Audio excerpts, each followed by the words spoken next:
Well, good evening, ladies and gentlemen. Welcome, and thank you so much for joining me tonight on next segment, next session on talking turn the news down.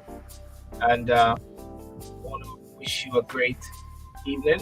For those on Instagram, those on Facebook, those on YouTube, Realist, Doll.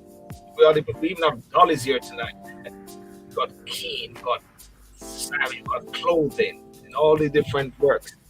If you want to come in on the show tonight, yes, as I said normally, the topic is anything you want it to be. And make sure that you come in, you have a drink. So I'm going to ask you the question, what is it that you're drinking? I'll get my mic down. What is it that you're drinking tonight? As you can see, I'm just having a red wine. Well, this is for those persons who are actually seeing it on the YouTube. Red wine and some water. That's what I'm having. You know.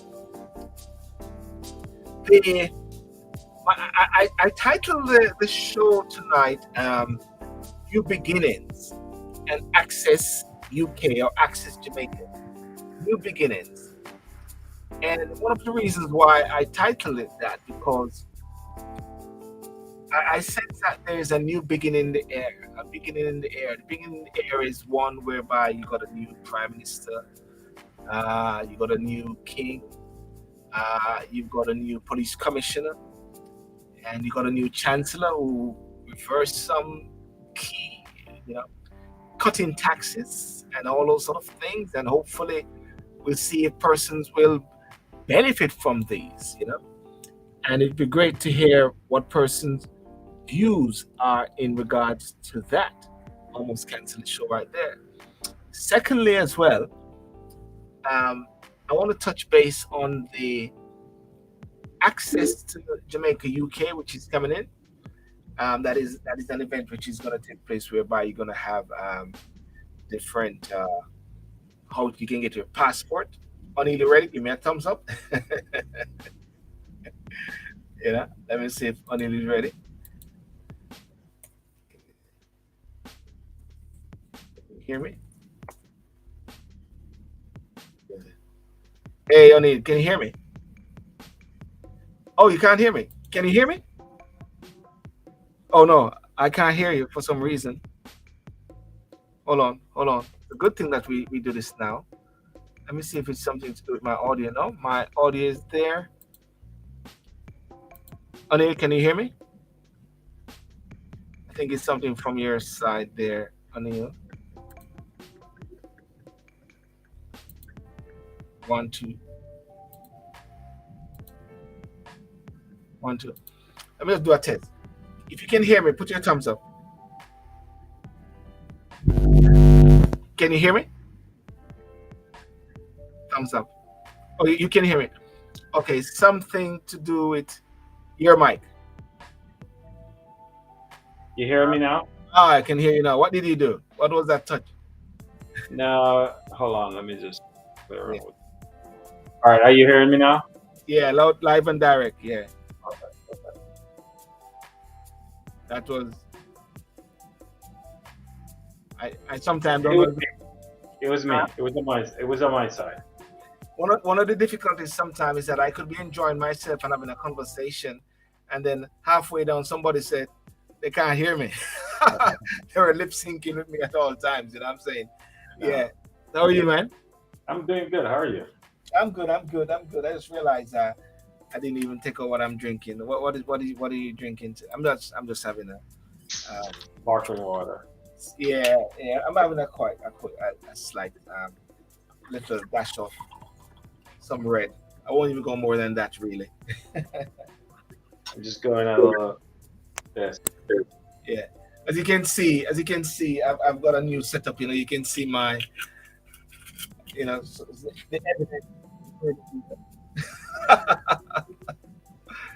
Yeah. Yeah. So, no. I'm just I just been having a brief conversation with Mark Golden, who is Oh yeah. Is he in the UK right now? he's coming over for a road show to meet the diaspora, the sixth to the eighth, Okay. sixth He to the did that. eighth. He did one of that in when was it? A couple months back. Yeah, Came to DC and also New York, yes, and then I think Florida. No, maybe it was Florida and New York. yeah. I don't I remember think if he had any meeting of the diaspora in the Washington D.C. area. yeah. I think it's the same principle. It's the road show there. So I'm trying to see if I can get a sit down with him separate and apart from the virtual, which we did. Because while the virtual is good when you're far apart, but I think in light of where we are now, with COVID is gone, we need to actually press some flesh. You know what I'm saying? Yeah. As well, and type. So we're trying to see if we can pull something down. But at the same time, that's the same date. That 6 to the 8 is the same date where they're having this event here as well. Oh, that's your passport event. Passport event. You can see there the October the 6th to the 8th. Yeah, Well, I October the guess 6th. I guess But I I don't guess, think that. he, I guess someone didn't communicate. Oh, You think so? well, if there's an event that target the Jamaican diaspora, Mm, mm, you mm. have the leader of the opposition that coming in. Maybe he's gonna plug it as well. Yeah. Well, I just send it to him so he can plug it as well. Well, listen, before going into anything, I'm just chatting. I know there's very interesting events happening over there in the USA regarding Trump is still in. You could swear that Trump is still the president. They, Uh, they, there- there's still a fixture on Trump, even, wow. even even 2 years in. Uh-huh, uh-huh. I think it seems the sentiment. People are trying to wait to see, and the speculation is he gonna run or not run. Yeah, And there has been talks that hopefully he does not announce before the November elections because we have a big congressional election where one side, the Republicans, are hoping to take back the House. Right now, it's too early to figure out the Senate. There's prediction that the Democrats could hold the Senate, but there's some critical races like the one in Georgia. There's the one in Pennsylvania, which Dr. Oz, I don't know if you remember him. He's Yeah. running a Republican ticket, and then there's a guy, Fetterman, who is the lieutenant governor. He's running.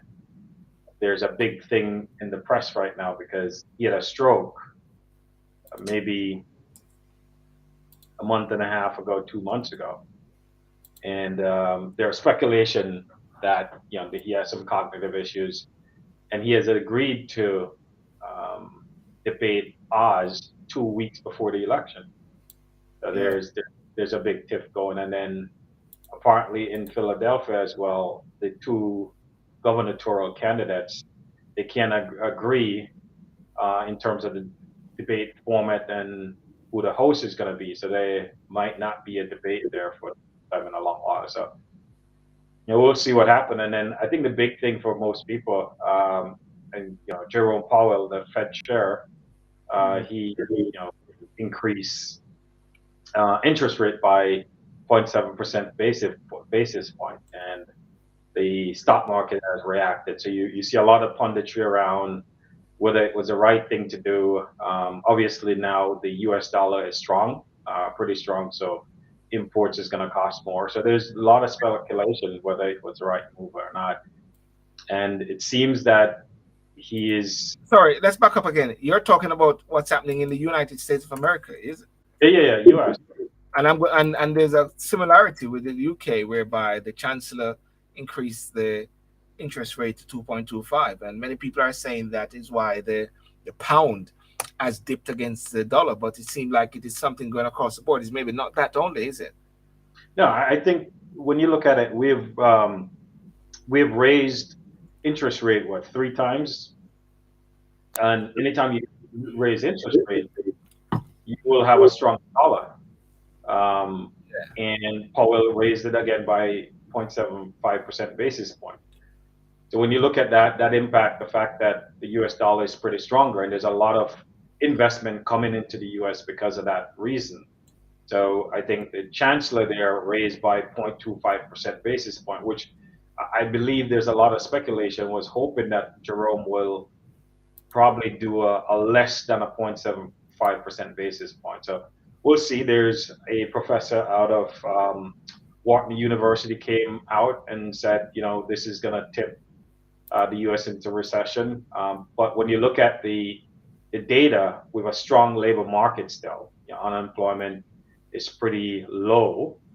And when you hear there's the bank and the major bank CEO, they all testify in front of Congress, and they say when you look at credit card debt, that's stabilized, and if you look at savings, it's pretty robust. So the interesting thing to see what are some of the macroeconomics principles and see if indeed, hopefully not going to cause a recession. The good thing is that gas price has gone down, but we still have 8.2% inflation price has gone up. So it's a wait and see to see what happened with the 0.75 basis point increase. But the market has spoken on Friday. I believe the market was down by 800 points. So we'll see. I noticed what you said, that gas price. And you're talking petrol. You're talking Oh petrol. yeah. You call it petrol, I call it gas. Yeah. I tell you why I say that, because in the UK, I mean, we got electric and we got the gas in the homes. That is going up. That is the one where the Prime Minister recently, Liz Truss, capped to 2,500. That no matter what, it won't go over to 2,500. So I always find it very You mean interesting. 2,500 a month? Pounds? No, for year, for the year. Okay, Actually, I saw a post on Facebook, and this was really crazy. Woman is earning 6 million, man is earning 3 million, rent is 1 million. Who should pay the rent? And everybody is going and having discussion. And I just put in this word. Is it Zimbabwean dollar? Because it wasn't specified, because what they were saying is that for a man to be earning 3 million and the woman to be earning 6 million, you shouldn't be paying rent for 1 million. So I just Yeah. simply said maybe Zimbabwean dollar, Zimbabwe. Maybe, the inflation there is what, over 200%, 200,000%. So maybe, so who knows? But it's a wait and see. I do believe, there's some headwinds probably going to hit us in Q3 Yes. this year, and you're seeing some of the impact across the world. Food price has gone up, which, when you think of it, most most people, they're looking at their bank account in terms of gas price, food price, right, electric bill, right. They're dealing with the things now, not the things for the future. So they're Mm, going to see the impact, right? Because there's speculation that interest rate will continue, not interest rate, inflation will continue to go up, and we're 8.2. I think in the UK, you guys what, 9 point something yeah. inflation. But they said it stopped or it dipped a bit, and that was because of the petrol at the pumps. That Mm, there's a slowdown there, like, according to because of the petrol. Um, mm, so there seemed to be some slight little shoot, but what they're trying to offset now is this whole thing with Russia, because Russia is still going on there. This war bit with Ukraine, which is still creating an impact. It's still the boogeyman there, which is creating an impact. I must say, I want to bring in something here, O'Neill, whereby with the Chancellor's recent uh, mini budget, and everybody's scrutinizing it and giving them a hard time. They kept saying that the rich will benefit more. The rich will benefit more. Rich will benefit more. And there's another school of thought is saying nothing is wrong if they are empowered and using that money to create employment and to create wealth and to create business and create opportunities. Because they said it is the rich who are benefiting, not the persons at the lower um, level, because of the gas, the tax, the tax break which they have given recently. What's your take on that point there, where they always say the rich getting richer based on tax breaks? well, I think when you run a company, and if the tax break, depending on how it's structured, it gears towards, you know, for example, reduction in equipment capital costs. And if the business are making more money, it means that they're going to invest and hire more, right? Yeah, So if that's the case, then it could be argued, and the point of view is that everyone is going to benefit, because if you have more money to invest because you get whatever tax break, you're going to employ more people. mm, So I think it all depends on how you look at, what lens you're looking at things through. But there's same thing in the U.S., right? It's when you have tax break. But the question is, if you make $1 million a year and there's a tax break, yeah, you're going to get more back than if you mm, make $50,000 a year, right? But the question becomes, what is it that you're going to do? And I suspect, just like the U.S., the UK is a consumer-driven economy, right? yeah, So you're going to buy more things. So if the rich, as we call it, and it's how you define rich, right? There is a definition there. Is it defining rich as someone who's making £200,000 a yeah, year? Is it rich £1 million a year, £5 million a year, right? It all depends on how you define the word rich.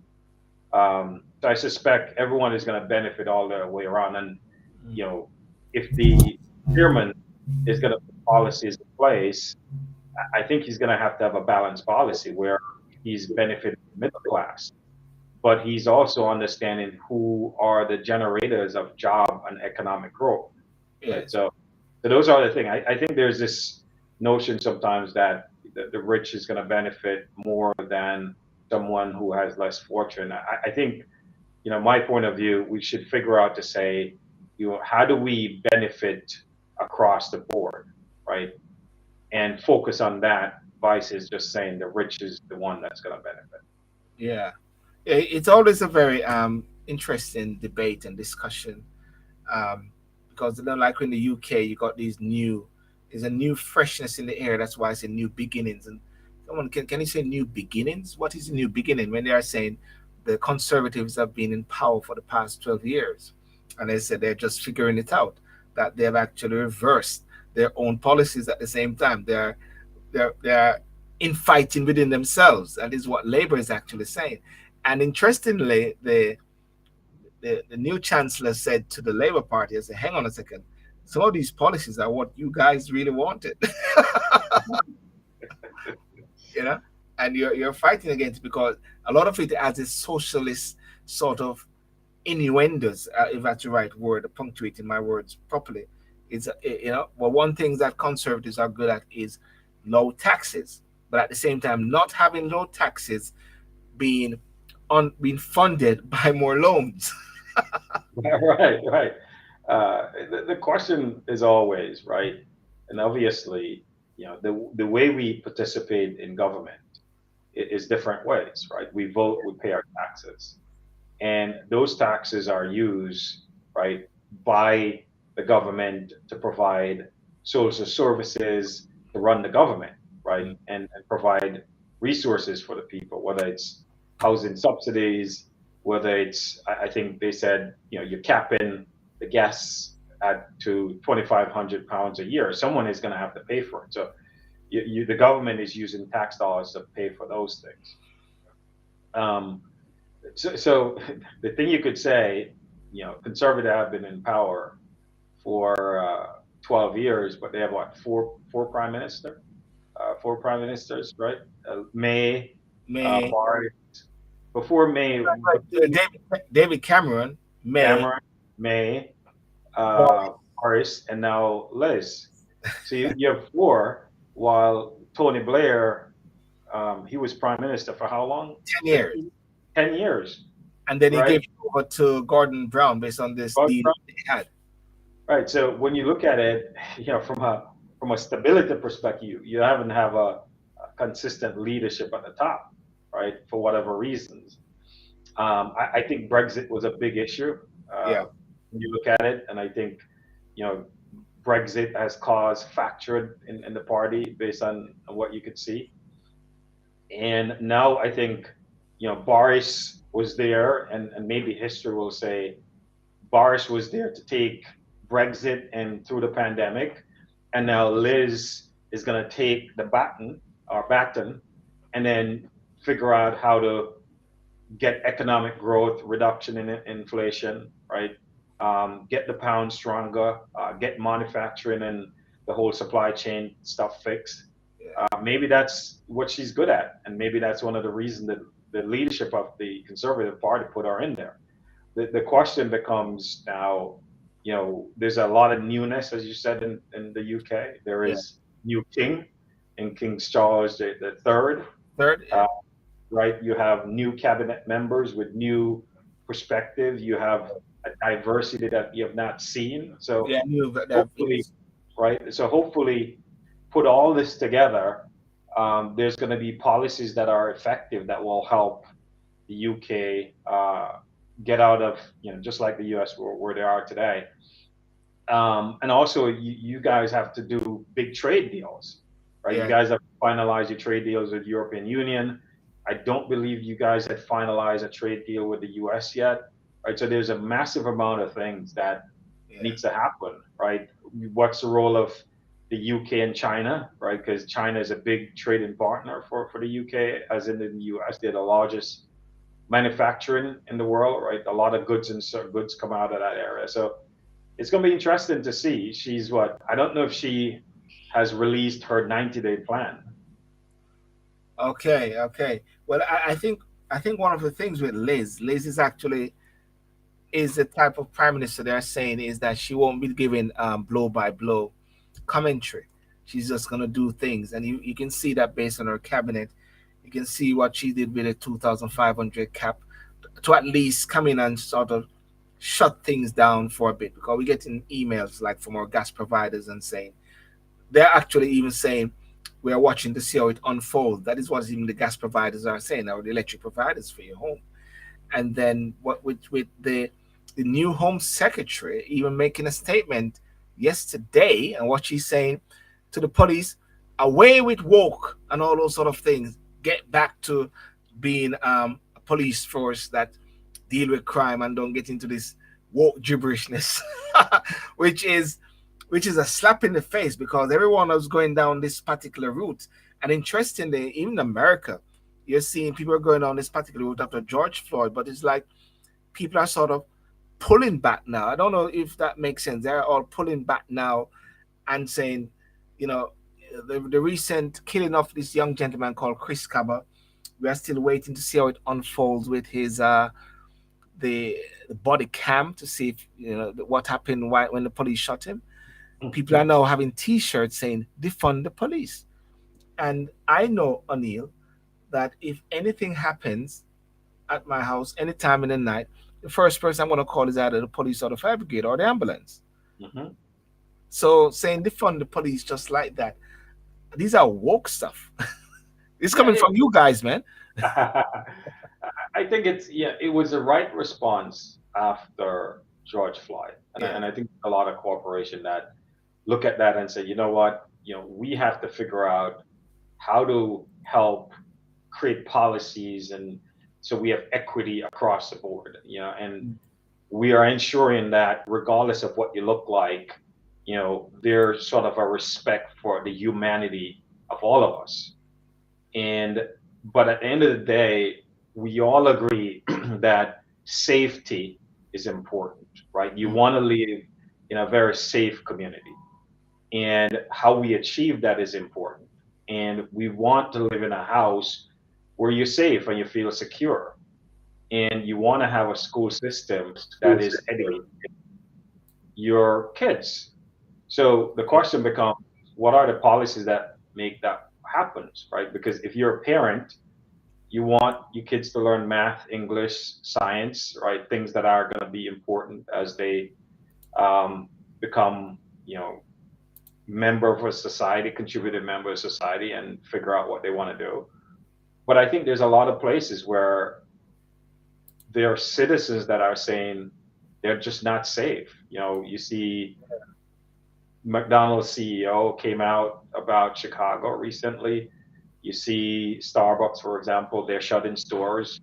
I happened, I was in San Francisco, and what struck me was one, the amount of stores that were pretty much out of business, Yeah. or the stores that were in business, they have 3 or 4 armed guards.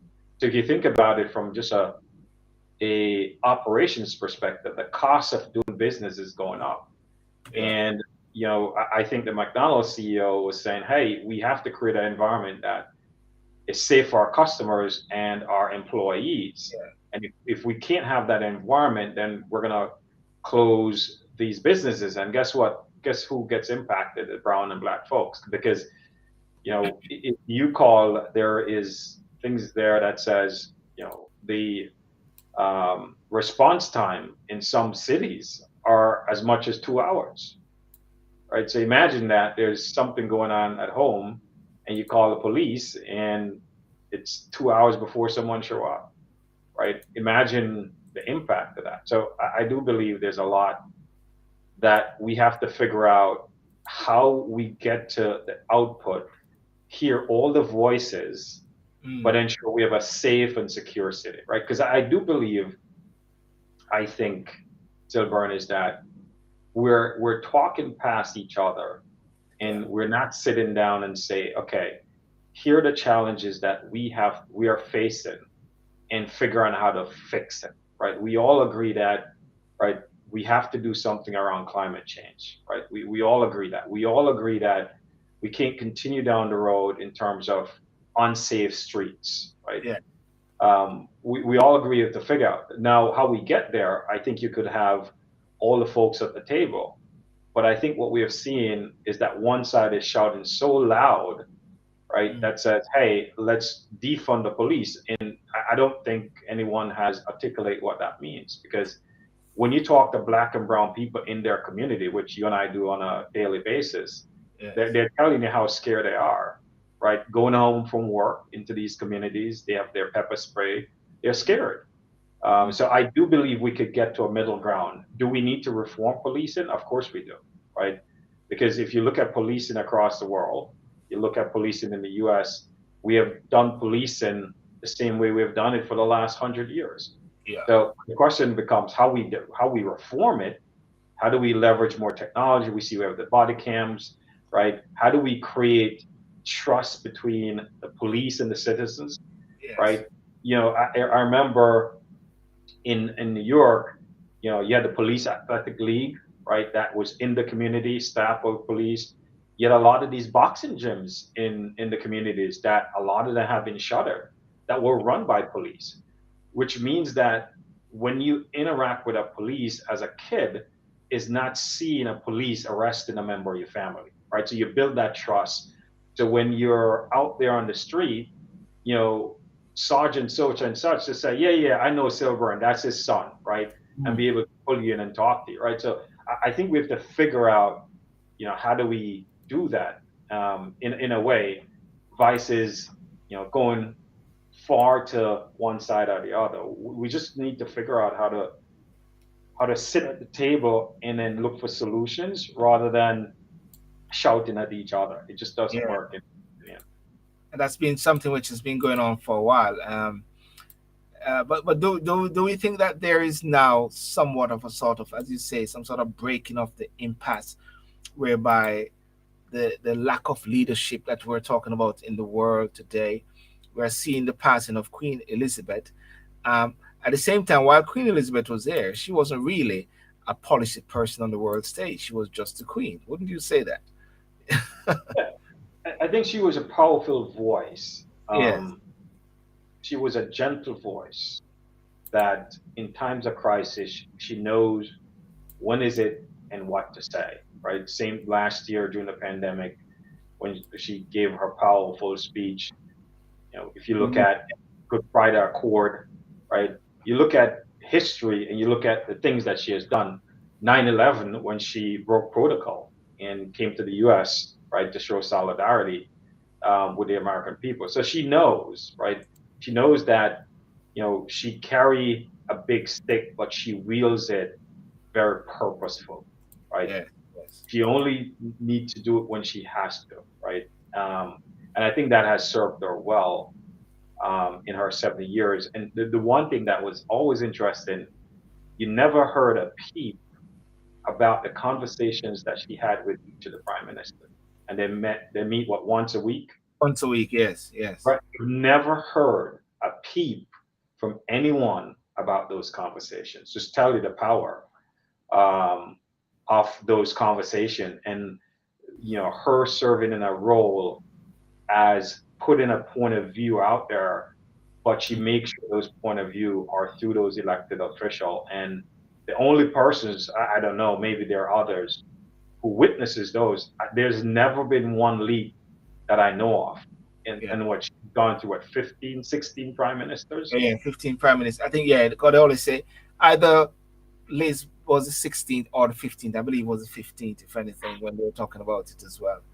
Um, and yeah, it's very interesting. And I look forward to the newness and the freshness. I know many people are hitting out against the new conservative cabinet, but that's always happening.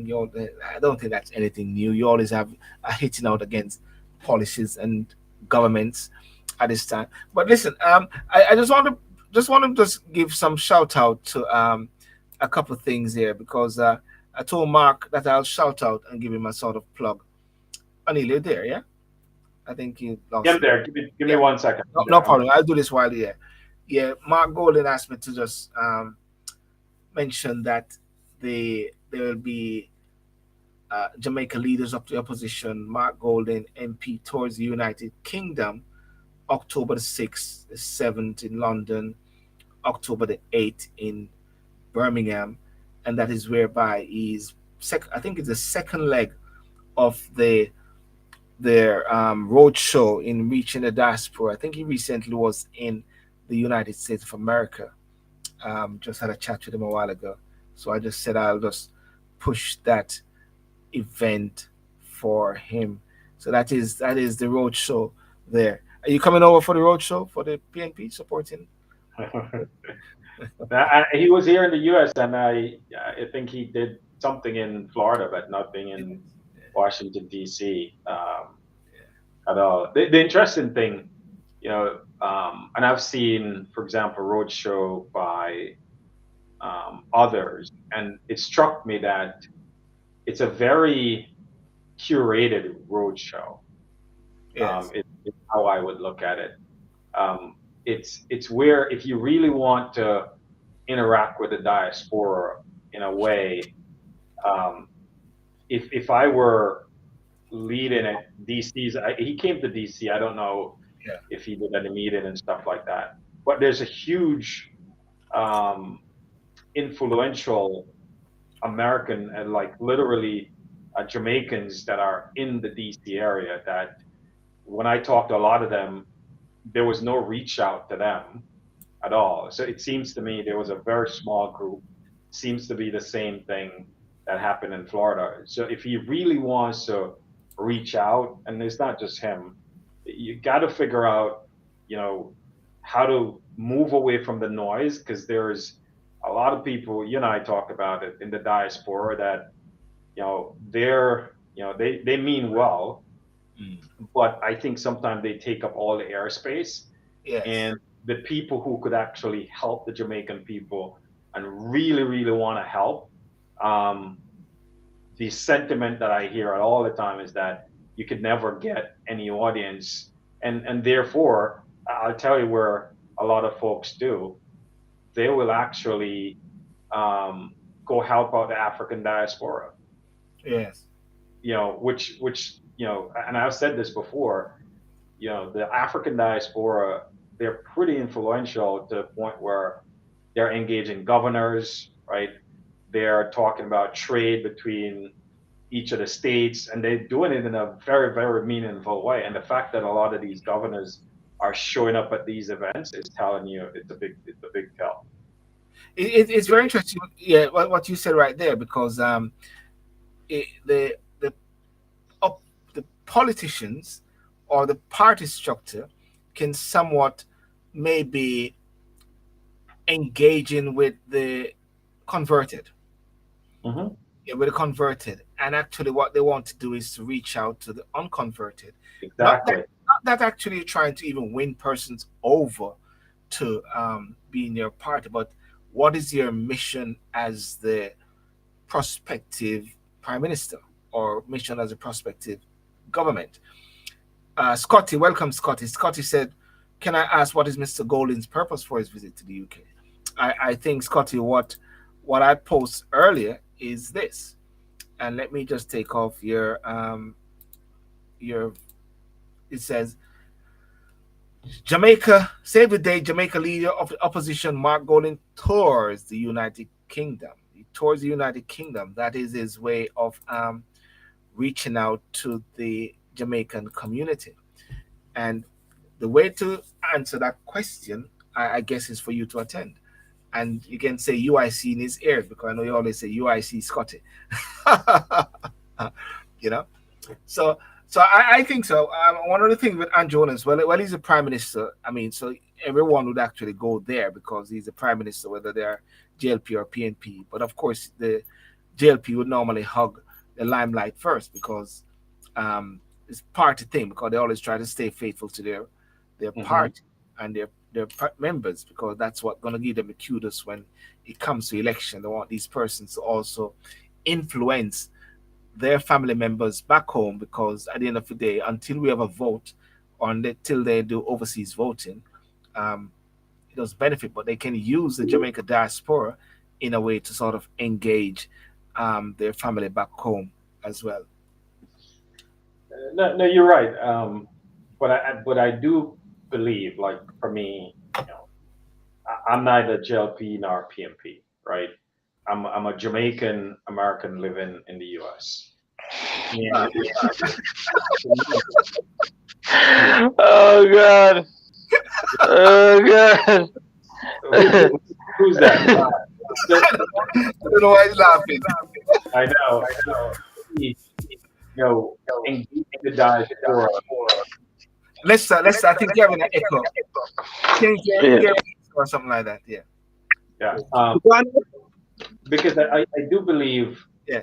there's goodness in, sort of engaging that diaspora regardless. Because if you're someone who Jamaican born and live wherever, and you want to help the country, it doesn't matter who is the prime minister or who is in power, right? So I think you have to engage across the board, and you're engaging. For example, I'm in technology, right? Jamaica needs a lot of help in transforming. We talk about digital transformation. Automation is going to be a big thing, right? Yeah. That's what I've done for 15 years, right? Yeah. And it doesn't matter who is in power. You want to help because that is the future. And if Jamaica want to grow, they're going to have to embrace technology in a different way.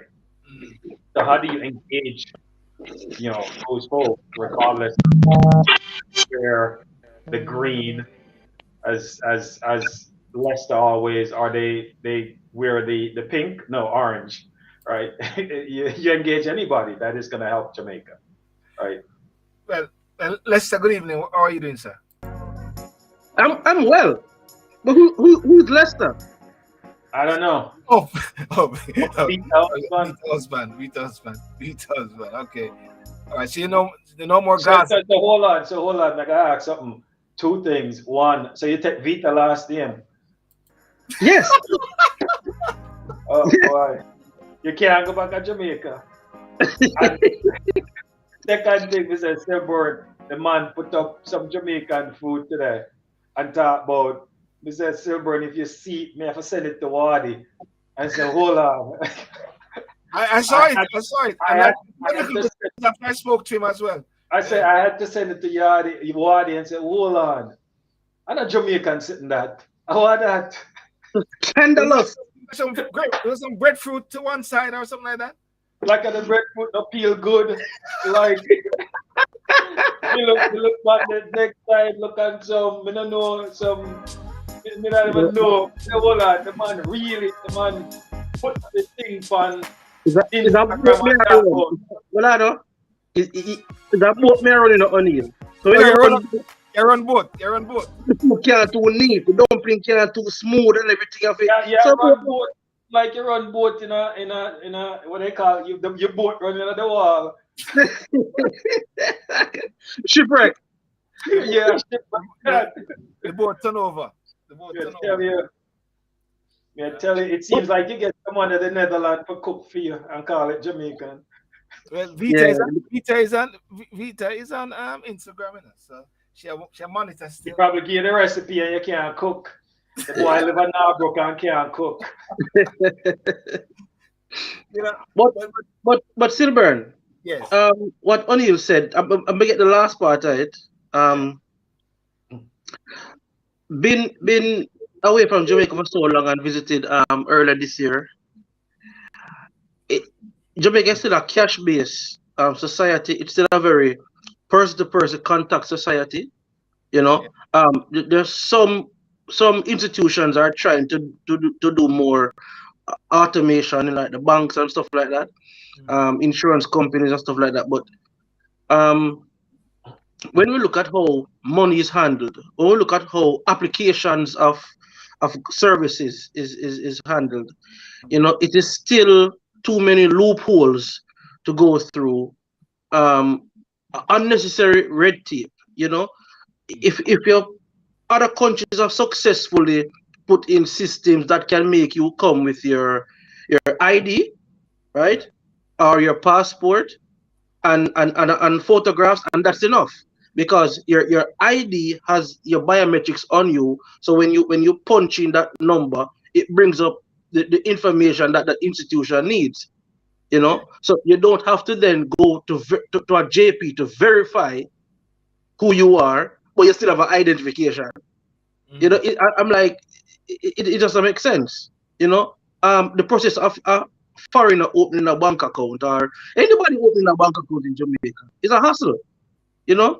So we have to focus and say, if we want to take our country into the future to be a progressive, productive country, We have to embrace AI. We have to embrace technology.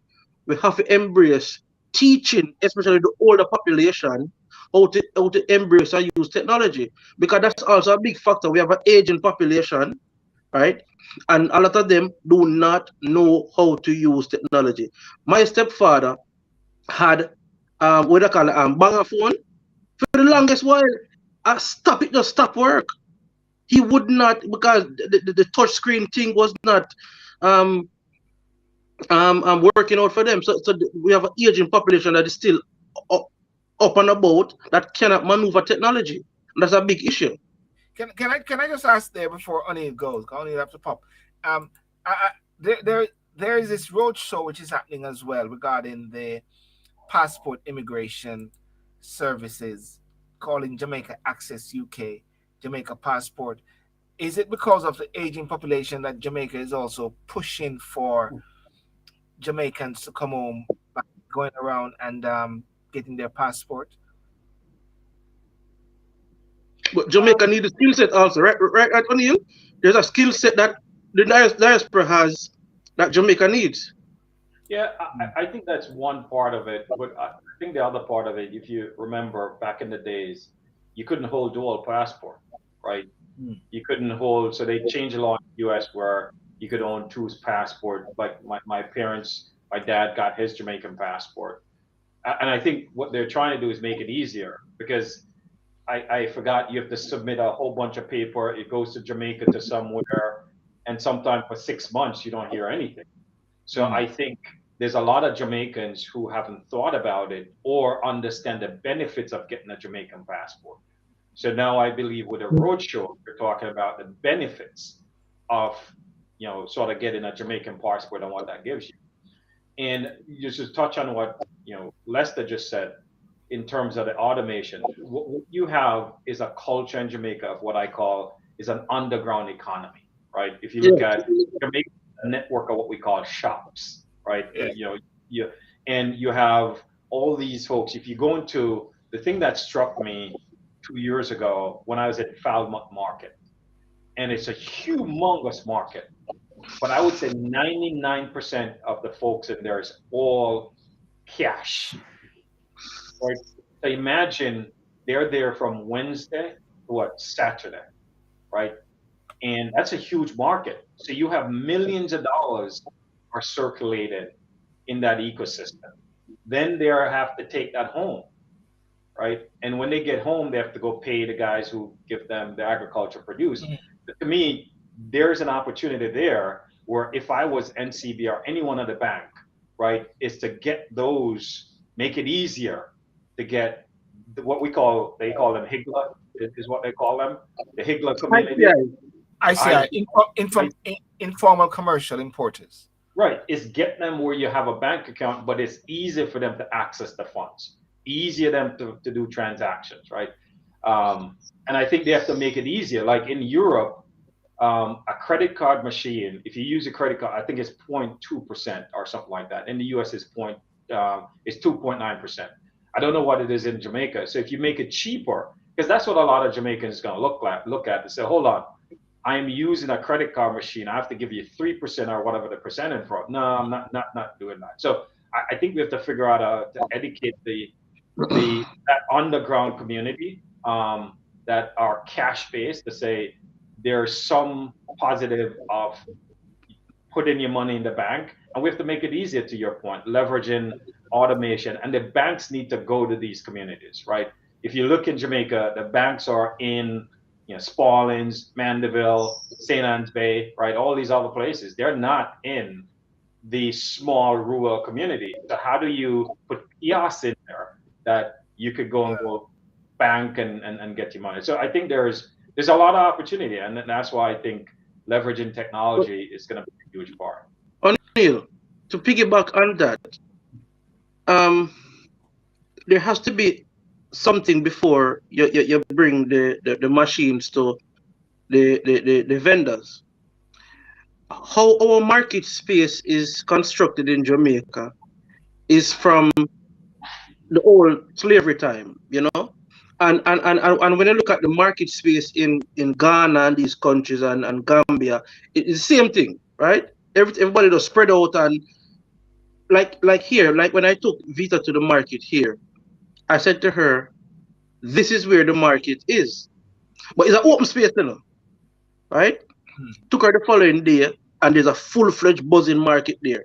At 5 p.m., everybody pull down them tent and go, place clean up. But guess what? All of these vendors at the market have the credit card machine, the point of sale machine, all of them. So although they take cash, they take point of sale also. But the infrastructure has to be there, right? Our markets are dark, are dirty, are not formally structured, right? Even if them say them renovate the market, all them do, you know, is just paint up, take down the old something, them put back the same thing them new. So you don't have a structure place there.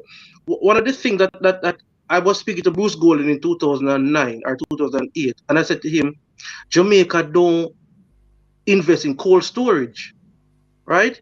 We can't push agriculture, but we don't have cold storage, right? So a lot of people in the market don't have anywhere to store their goods in terms of refrigeration or preserving their goods. So what happened after them go market Wednesday with tomato, right? Remember, it's out in the open air. The tomato is going to start deteriorate. So when it reach Friday, Saturday, and the tomato them start get soft or whatever, that's an example.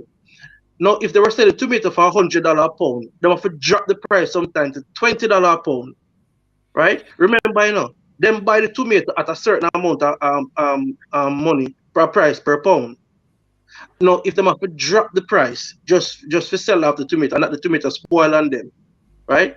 That is not good business principle. A lot of time them lose, and them still have to pay the truck man, them still have to pay the farmer. So, you know, we have to organize every sector, especially from the underground economy. We have to build it up first, make it structured, right? Why are you coming with 50 pounds of tomato, right? Every week you come with 50 pounds of tomato. You're not selling 50 pounds of tomato. You only sell 20 pounds of tomato. Come with 20 pounds of tomato, right? So things like that. Yeah, I think you're right, and that's where I think the diaspora could help, right, in terms of how you put the infrastructure in place. And that's why I think when Mark Golden come to the UK or the US, you know, engage on that level, right? How do you help in building out those infrastructure? So I think there's a lot of opportunity, and I hopefully Silver on the passport sort of, you know, that you guys are doing, going to be where as part of your sort of engagement, hopefully they're saying, hey, here are some of the things that we're hoping once you get your passport, you're able to come and help Jamaica. Because now you could stay beyond, the what, 6 months or 3 months? I don't remember what you get, right? And help. So maybe that's the narrative as you thought. I see where you're coming from, Anil, not to keep you. Whereby, yes, you get the passport. What are the benefits of the passport? What are the benefits of Jamaica? How can you support Jamaica? How can you actually make money in Jamaica and all those sort of things, instead of looking at it from just a quick point of sale, because it's sale at the same time. It's making money at the same time. Yeah? Exactly. And I believe, like, whenever Mark Golding comes, when Andrew Willis comes to UK, if Scotty is saying UIC, you know, I don't know if you say UIC is coming to the UK as well. Any one of them, you know, benefited, you know, Jamaica to benefit from that. Money, Exactly. And I think they should start figuring out to engage in a more, you know, meaningful way. I'll tell you, when I see other countries, folks come, they engage us, right? I have folks who we're talking to from different countries, where the office come in and say, hey, I want to talk about AI. I want to talk about this, right? And you're getting a group of people and you're having that conversation with them. I don't see that amount of preparation, whether it's Golden or Wholeness, right? In terms of engaging companies in a very meaningful way, not just Diaspora, but, you know, Microsoft. How do you engage them? So I hopefully, you know, for example, Mark Golden is coming. Make sure you go meet with DeepMind, right? One of the largest AI, sort of innovator in the UK there, right? Make sure you go meet those type of folks. Make sure you go talk to the electrical, the manufacturing. It's not just the diaspora, but you're talking to other folks as well. Well, let's hope I'll direct you to this show as well, and you can watch it. So, all right, buddy. On it, I got the dash. Okay, on here. All right. Cool. Here, right. Have a good one. Yes, Lester. So, what are you drinking? What are you drinking, boss? We never get to formally. Vita husband. What's that? Ina King. Cheers, man. Scotty said something a while ago, and you and I can actually say to Scotty that he's wrong, because Scotty said that he challenged me to put up a UIC video on my show. But Scotty should know that Joseph Patterson has been on the show twice. But not only Joseph Patterson, your other friend there, and even Mark Cameron. Mark Cameron. Has been on it times, yeah. But several UIC persons. Yeah. So Scotty, you need to get with the program, man. I give the voice, I give the platform to everyone, and every week we have a JLP smart on the show. I can't call it smarty. Where the phone ringing? Huh? So I heard a sound like it's the phone ringing. No, it's an emergency vehicle. Yeah, but I just want to plug this quickly, because there's a virtual town hall which is happening on Monday the 26th online, with the Access to Jamaica UK. That's a town hall this Monday with featured speaker Andrew Winter, Chief Executive Officer of PICA, and it's talking about the Passport Immigration Citizen Agency. The whole essence of this town hall meeting is simply deal with some of the concerns that people may have, because Lester, when they come for this event, people need to know what they need to bring with them, how much money they need to bring with them, what documents they need to bring with them, because it's going to be a one-stop shop. It's not going to be like you leave your documents with them and they come back. They're going to do everything right there, and the only thing you got to do is pay your money, and they ship the thing back. So that is some of the concerns, and I may be hosting that event on Monday. And I do hope that they have point-of-sales machine that can facilitate persons using credit cards and debit cards. Lester, that has been put to them, and I believe the word is cash at present. I know that wouldn't be good, because today I went to my my child school fair, and every single person selling the cake have their point of sales, have their credit card thing. Every single person. Some of them look so cute, man. I said, man, I need to get one of that. Have the phone and have that thing there. Everybody's got it. Even the cake, even the drink person selling drink for 70p. Every single person have that. So I'm sure something must be happening. Yeah. And these machines aren't big and gaudy again like this, Some of them are as small as this. Yeah. Yeah, it's very small and very lucrative. Yeah. These sort of things there. And for persons to know that the major event is going to be on October the 3rd to the 4th, and that's going to be at the Legacy Center in Birmingham. There it is. And October 6th to the 8th in St. Mary's, St. Lewisham. That's just around the corner from me right there. So that's going to be the people getting passports. And I'm not going to say that my passport had expired. I would not say that. That's unbecoming of me. But I'll try to make sure that it is up to date on when they come. Can't talk about Jamaica every day and my passport expired. Can I, Lester? No, no. Nation, isn't it? But listen, Jamaica, what's going on? I know there's a hurricane. There's a pending hurricane or storm. A tropical storm. Tropical storm. Yeah. Tropical storm Ian. Ian. Yeah. I wonder what Ian feel like as Ocherius, Ian Isaac. I'm a virgin, you know. The Yeah, council. man, let me talk earlier today too. He must said he must wreak havoc down that side, on the beach side. Yeah.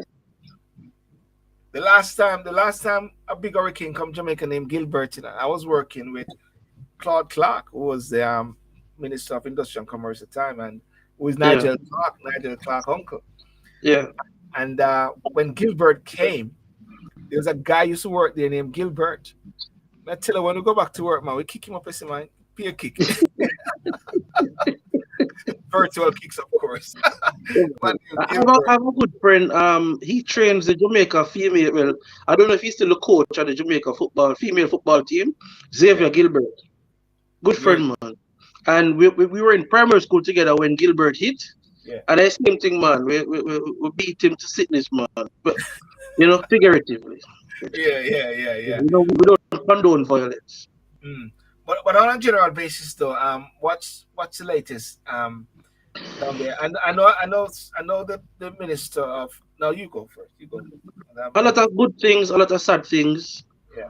They found a schoolgirl raped and killed. Which was killed? The girl in St. Mary, or Cabeza? Yeah. Or the other one? And we've just been having a spate of this odd type of crime. They shoot up a football match recently in Yes. Old Harbour, Yes. Spring Village. At the best dress are Jamaica CB. Broilers. The Jamaica Broilers. I think Jamaica Brothers.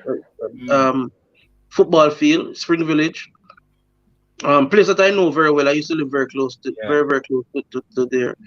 And I hear person reporting that it's mass shooting. No, the target wasn't the crowd. They were targeting one person. It's just that a crowd of people were there. You know. It's very sad. A lot of people are putting the blame on the prime minister, and You can't blame Andrew for everything all over. They keep blaming Andrew. so it's weird.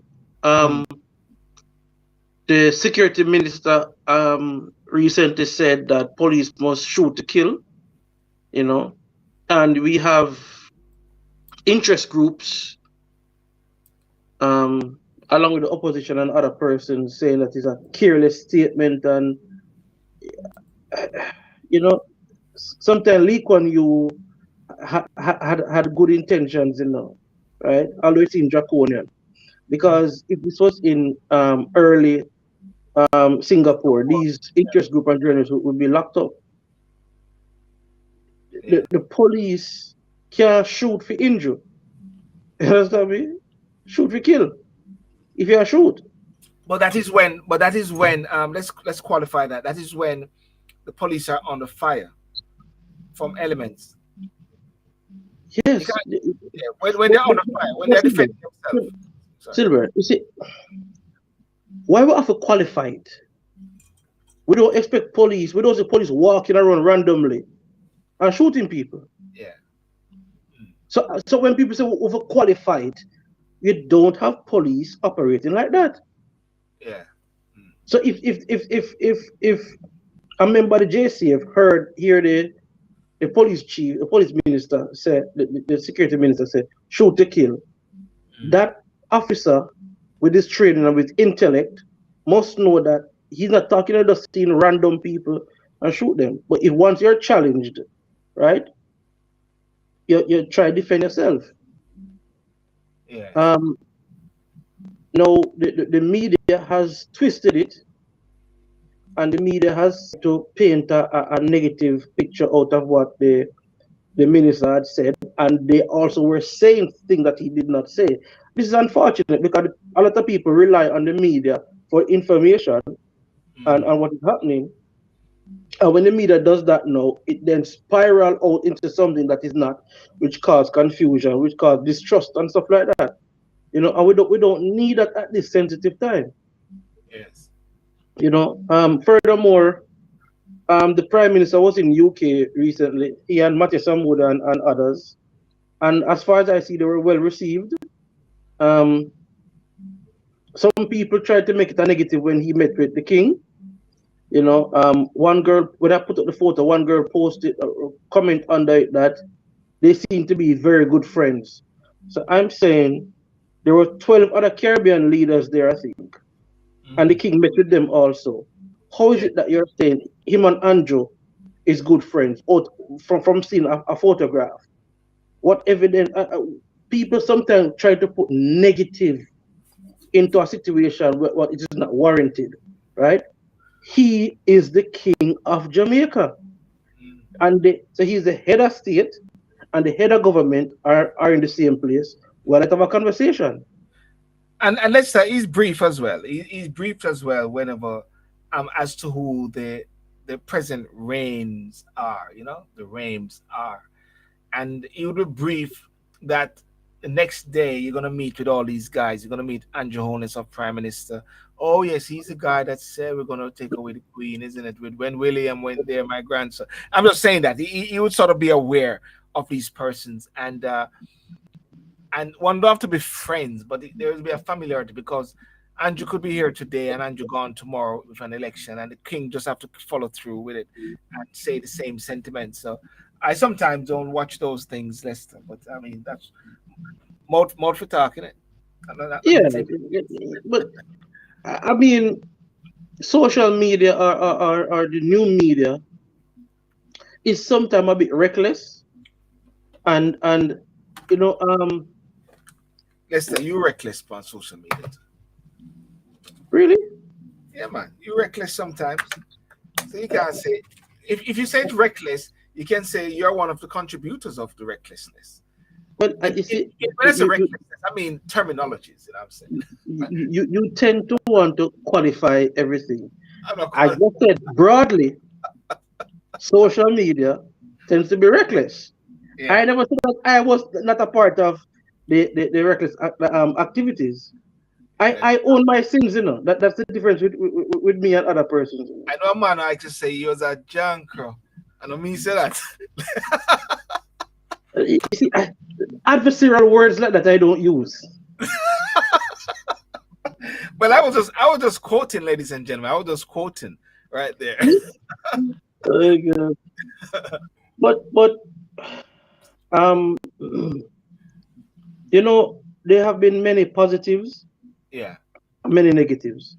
We recently had a is a $1.3 billion cocaine bust at the new Errol Flynn airport.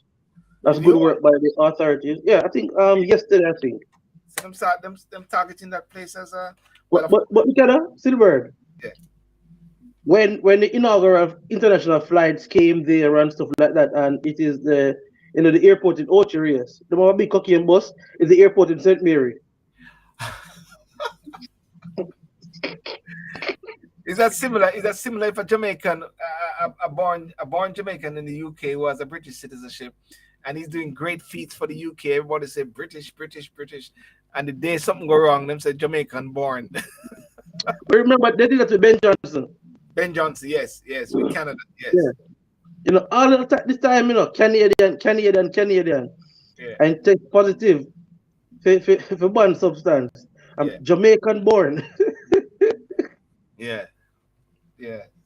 So in light of that, they just have to be more vigilant there, at Yeah. the Boscobel Airport, not Ocherous Airport anymore. But it's not in Ocherous. I don't know why they say Ocherous. I Not don't in know why Ocherous. it's Otrius. I don't. It's far from Otrius. Far from Ochi. I Yeah. can't walk them as a Ochi man. You know that I'm Yeah. a Ochi, and you're a Ochi man as well. So you know that. But you can't say nothing. You're a Ochi man. Just say that. Just say you're a Ochi man. Sir, you realize my name, my title, and everything is all working. But I remember but one time. I remember one time. What's his name? Them I like it. You know when they call him Beyonce husband. Jay Beyonce, Z, Mr. Beyonce. They call him Mr. Beyonce once. Jeez. come on, man. You have a beautiful wife like that. Come on. Yeah. But in your in our constituency, they have been having a bit of an issue. Um, Marsha. Yeah. yeah, demonstrations. Spoke to Marsha, spoke to her team and everything, and they're trying to get a handle on it and stuff like that. And The councillors don't agree with the protest. There's a way to do things, and burning of the tires on the streets. Once you do that, bro, God no want to talk to you, because right now you have to find money to fix what the street where it does damage. Yes. And also it seems like it's a bullying tactics, it's a terrorist type activity, you push violence now, because you impede traffic, you impede the free flow of persons, and it looks selfish, it looks reckless too. And these are persons, these are members of the present the JLP party who is upset with Shine, or are there infiltration? These are residents of Northeast St. Anne. I am sure that some supporters are there of the Jamaica Labour Party. I'm sure that there may be other persons who are not supporters, but they want to see their MP more vigilant. Or to be more available. I mean, like Rhoda. I mean, you're gonna use Rhoda Crawford as a litmus test. Not just Rhoda, but you see, it's funny, because I've met persons when I was in Jamaica that tell me that Rhoda now do nothing. Really? Well, Yes, she's showing up. there are persons. The from Rhoda win, them not see her, right? Did they see Peter? So that's what I said. I said, Peter used to come around often. No, I said, well, there you go. Yes. So and you see, as I said to persons, even recently, when persons were creating this havoc about the $12 million sign, Yes. and people are saying that they stole 2 letters of the sign over there. no, sir, no, the letters can't be removed. Okay, I thought they stole it. No, it was Photoshop. It was Photoshop. Yes. Sylbourne, you can't believe everything else about the internet. No, I just repeated what I saw. I didn't say I believe it. No. I'm glad that you're here to verify Peter husband. No. And it's not the lettering that cost $12 million, right? People, I'm realizing, and I've been saying this, I've said it on the show a lot of times, people don't understand politics or policy. So in terms of having a creation like that, there's a policy. So there has to be a procurement process. There has to be a contractor. The contractor has to get paid. There has to be sourcing of the material, whether it's locally or internationally, right? The era that the sign is built has to be procured and surveyed, and so there's a lay-by where the buses and cars have to pull off on the road, right? There's a walkway there. There's an elevation elevated foundation there, right? There are it's solar operated, so there are batteries there and stuff like that. There's a double wall retainer there. There's a garden there. They have to fix the roadway in front of the sign also. So the $12 million is not for the lettering, and it is also incumbent that upon the information minister or information ministry, along with the Ministry of Tourism, to break down like a 5-year what they are talking to the Jamaican people, what the expenditure of this activity was, because people think that the lettering Negril was $12 million, but there's a whole lot of other things that is encompassed in the construction of this sign. Hanover this week got its first stoplight also, $13 million, right? And people under the article that explains how the stoplight came about and everything, under the article, people are saying that government are thief and government wicked because the stoplight now worth $13 million. And I'm saying, number one, you don't read the article. Number two, you don't. Right? Number three, since you start sell and buy stoplight, how you know what stoplight costs? So how you gonna say it's not worth it? No, it's a private developer. Hold on, Sylbourne. It's a private developer that paid for the stoplight, not the government of Jamaica. The sign is not taxpayers' money pay for the sign. The sign is from the tourism enhancement fund. Now this fund is fully funded by cruise ship people and people who buy tickets to come to Jamaica, tourists and Yes. visitors. So it's not taxpayers' money. Yes. And people keep saying these things that government, government, government. And I have to be taking people to task. It is Yeah. not taxpayers' money.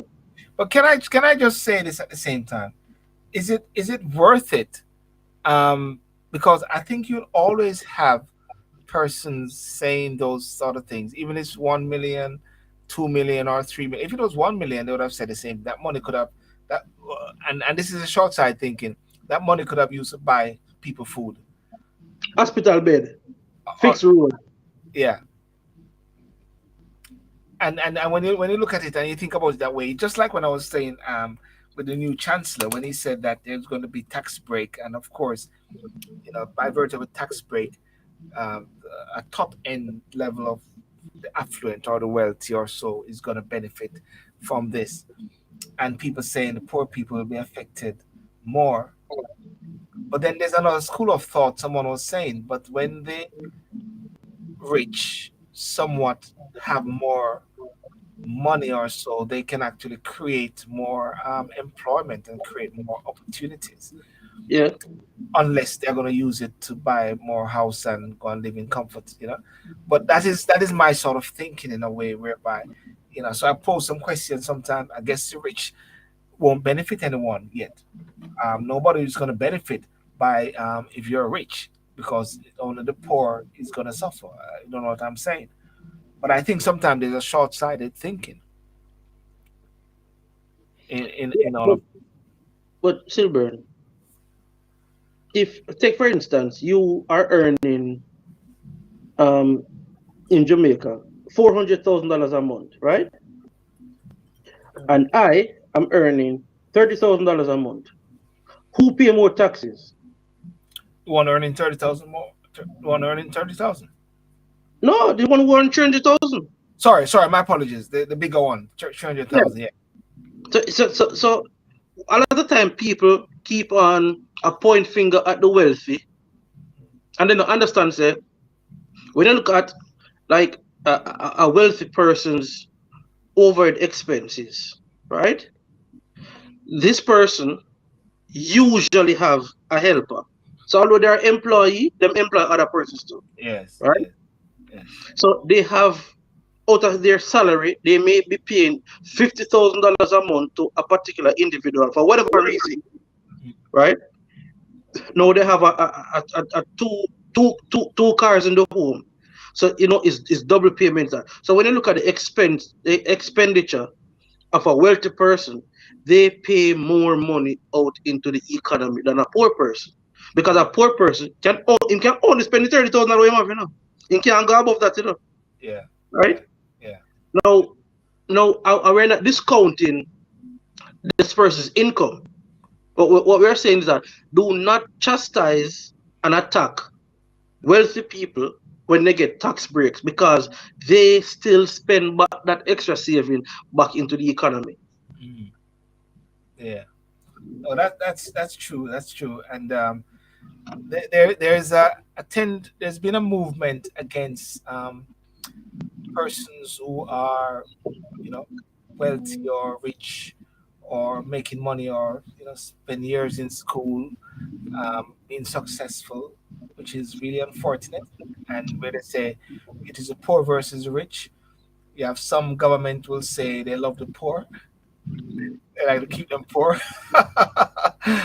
as well. I won't mention any names, but I just want to say to Scotty, Scott, if you're there, Scott, if you're there, I just found a clip of an interview I did with Mr. Patterson. I'm not going to play it, but I'm just going to show you. And there it is, for your right, Scotty. There it is, and Les and I was there. Was that the one we were with Les? And he say, "Why is this Yeah, man man. wearing a green?" Yeah, so, man. I remember that infamous interview when he said that he wasn't invited to the breakfast prayer breakfast. yeah, So there we go, Scotty. There's evidence that demands a verdict there. So we had Mr. Patterson, and you can see a couple of his interviews on my platform as well. So there we go. But the other thing also I was looking at was I mentioned something about new beginnings, and we're not going to go to the stage. We're not touch the stage, but with new beginning, I mentioned it with O'Neill. You know, you got the new chancellor, you got the new king, you got the new prime minister, you got the new everything. Is it time now that Jamaica should be also going to something new by starting the process or expediting the process or speeding up the process for Jamaica to be a republic? Or that's not, I know we mentioned this already, but is there a movement towards that? Gonna keep the old is Well, what good is? when you mention the process, is as if you're reporting that something has started. You can't call something a process if it not start. Well, I qualified. I don't. I won't use the word qualified. I did qualify myself. I'm going to use the word qualified because in previous discussion, it came across that a process started whereby Malahou Fort was setting the stage. That's why she was given that position, the constitution. So it's either it has started by having her in position, but nothing formally has happened yet, or not happened yet, not started. Sylbourne, It's action. It's what's that?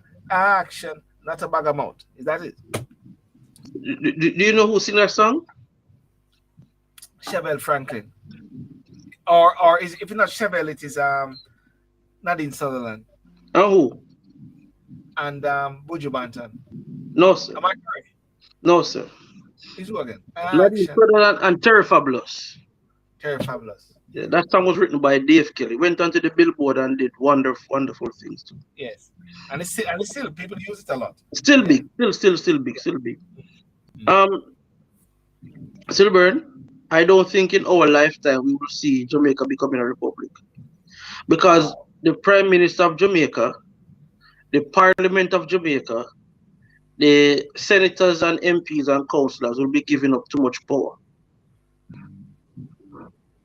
Why would they be giving Becoming a power? republic, you have separation of powers, right? And it a fragment government too much. Sorry, and we're gonna have a direct elected leader. Yeah.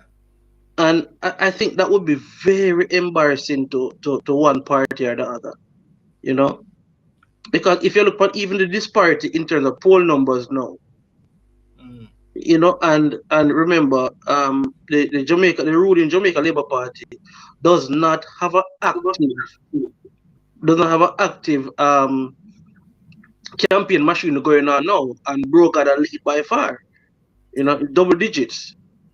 Lead. So imagine when the campaign crank up and up and running, you know, that favorability are going to increase also, you know, and when money start flowing up people's hands and, you know, road work are doing all these things I do, it's going to be terrible. So what are you saying? It's going to stay just on the power basis of Isn't that the democratic process? Yeah, but what I'm saying, the power basis of what the mayor can do, or the councillors have, and the MPs and the prime minister and stuff like that, they don't want to give up that.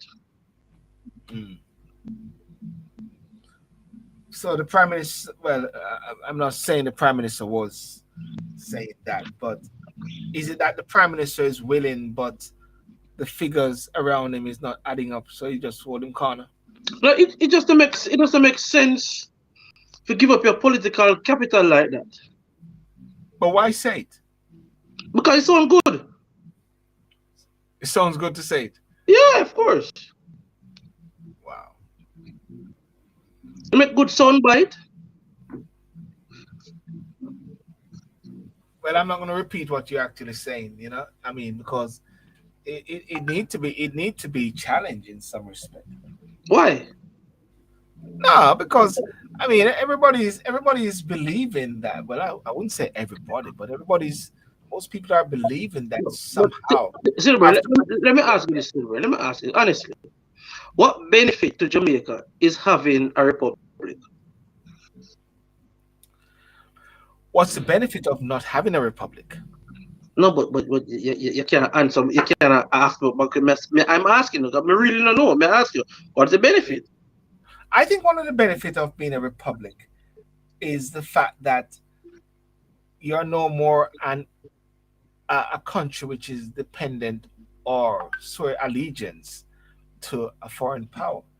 One will say, well, that not helpful when it come on to money in our pocket. But at That's the not same true. time, And huh? that's not true. And that's not true. Yeah, that's not true. No, being aligned to the United Kingdom as a former colony and a member of the Commonwealth, and still having the queen, the monarch as head of state, we do get certain grants on the basis of that. And access. And access, yeah, on the basis And of ac- that. yeah, but you still can be a member of the Commonwealth, like Nigeria, like Yeah, but you may not get the access of grants and loans and anything there. yeah, but you can't just holding on to Bakramasa for the rest of your life. If you're saying you're independent, if you're saying you're a country that can move forward, why not try to move forward now? Is Ireland and Wales independent of England? Well, I know that Scotland want to break away. I know that For how long now? well, they've been trying to do that for a while, but it's the people actually, the people which is holding it back, Uh, and I think that's what's going to happen in Jamaica as well. but listen, that's the point I was coming to. If Yeah, we were to have a referendum, right? yeah, Remember, it is not yeah. the people calling for the abandonment of the Queen, It's a small section of educated elite where things say, oh, this sounds good. We need to rid the country of the Queen. The regular Jamaican love the Queen. We Mm, have seen that this last 2 weeks. yes, yes. So the prime minister was right when he said, we love the Queen and we miss the Queen and we. Yeah. Some people are saying that he was speaking in a soft voice. He didn't want it to be recorded. Sylbourne, I'm just the repeating it. anti. No, yeah, I heard the comments. The Yeah, anti-Queen sentiments came from Rastas. yeah. Mutabaroka. If you no, I mean it's overall from back then. If you realize you did not have the regular Jamaican folk when you were growing up talking negative about the Queen, the only set of people that did that was the Rastas. Yeah. Il Selassie, Jarastafari, and all those other things. Foolishness. Yeah, I think. So what? I mean, Scotty and other persons.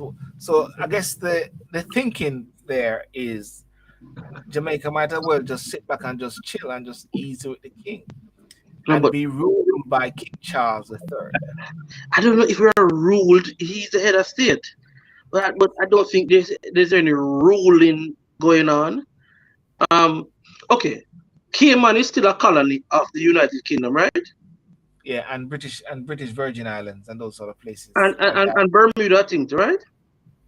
I'm not sure. I think so. Yes. Yeah, Uh, but there's several places that are still a colony, mm, and like when you look at them, they are not suffering. It's not people can look like say you're under the white man rule and you suffer. No, you understand me? Cayman is a very wealthy colony.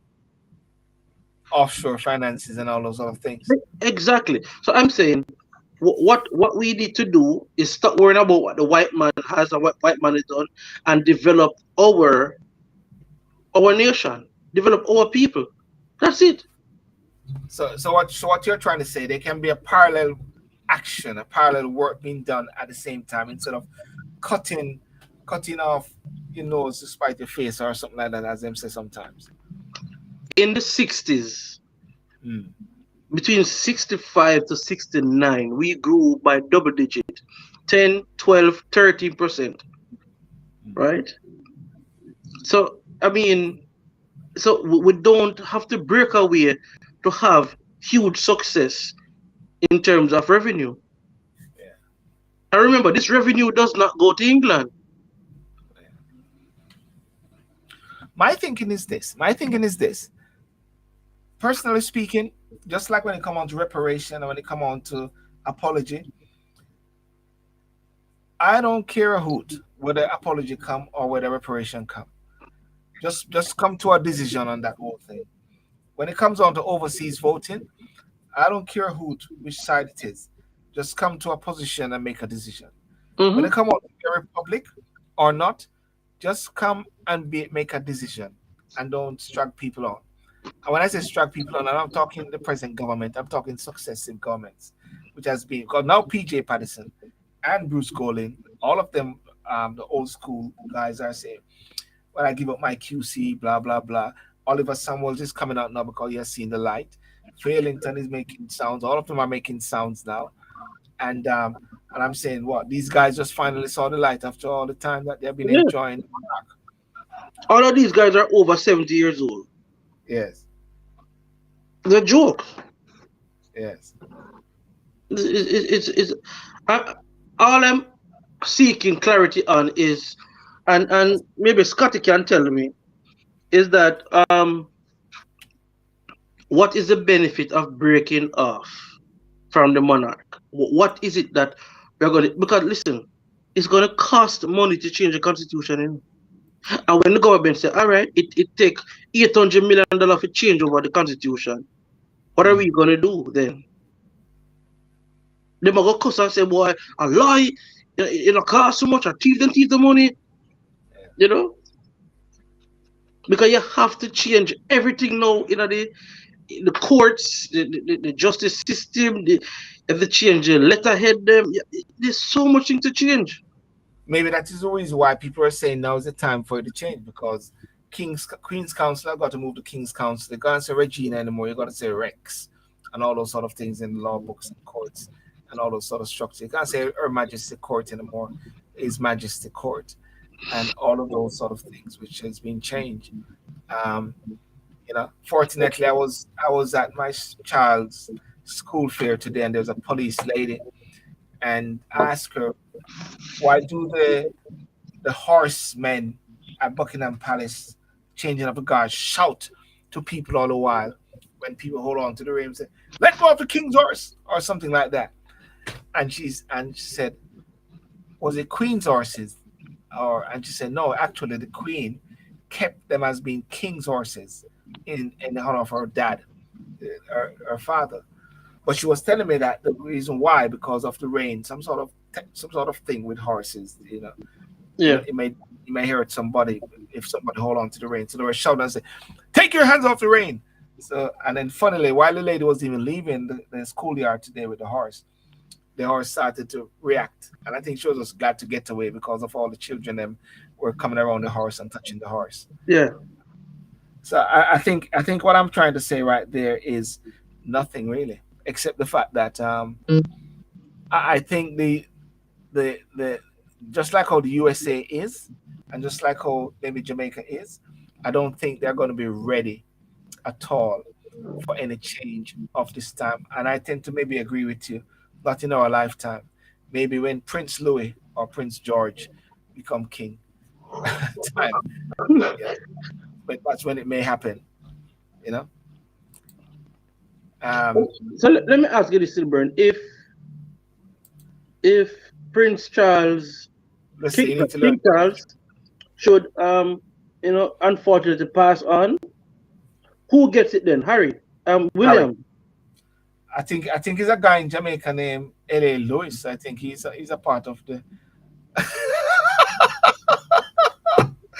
Sorry, I think he's focusing on Miss Kitty now. Sorry, these things just come to me. You know, sir, we never know about L.A. Lewis yet. And since we don't know about L.A. Lewis, the matter is L.A. Lewis, I find in the 80s, he was a graffiti all over the place. Really, the same geezer? Yes, you never hear about L.A. Lewis? I didn't hear about him since the Donnelly. Since the Donnelly, the girl got missing. That is when I heard about him and this guy named Andre Stevenson. When I started to follow up on the We liberates don't mention that person, that the latter person's name. We don't mention him. oh that guy. Yeah. Yeah. That's the only time that I heard about them.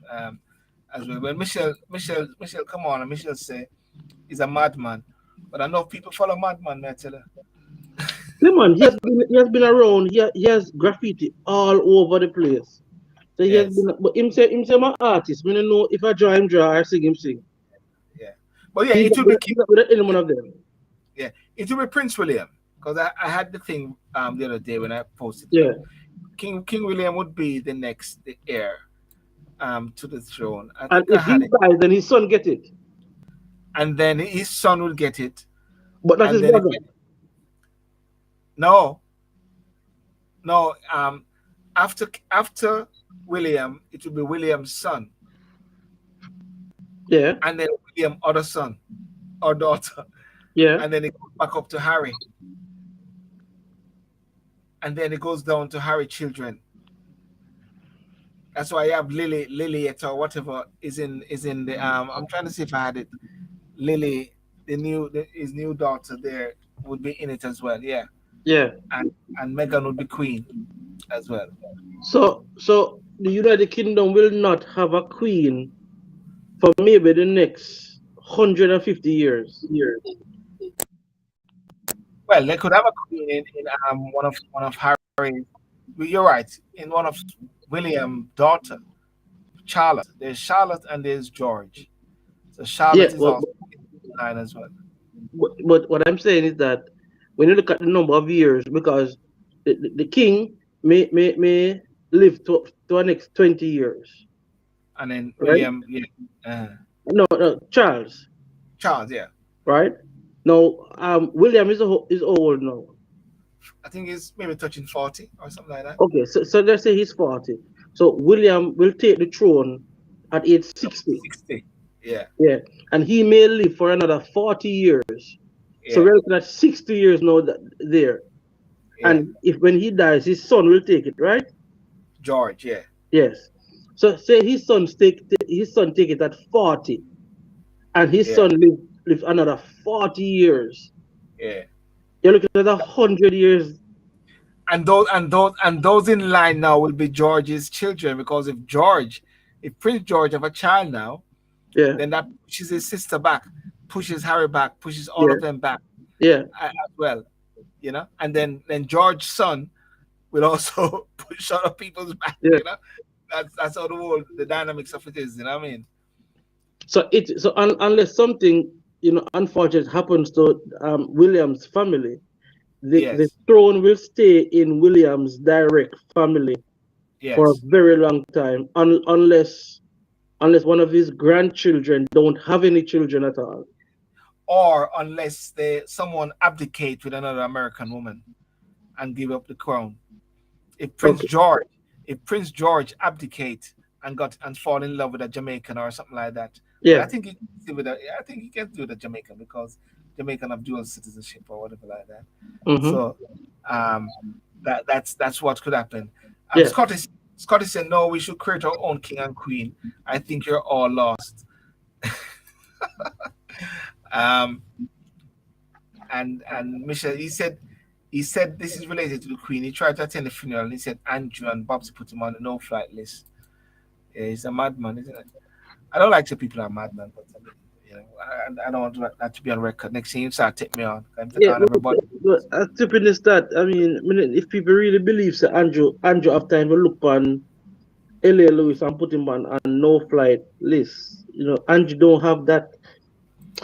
Andrew don't have that temperament in him to do that. It's Yes. ridiculous.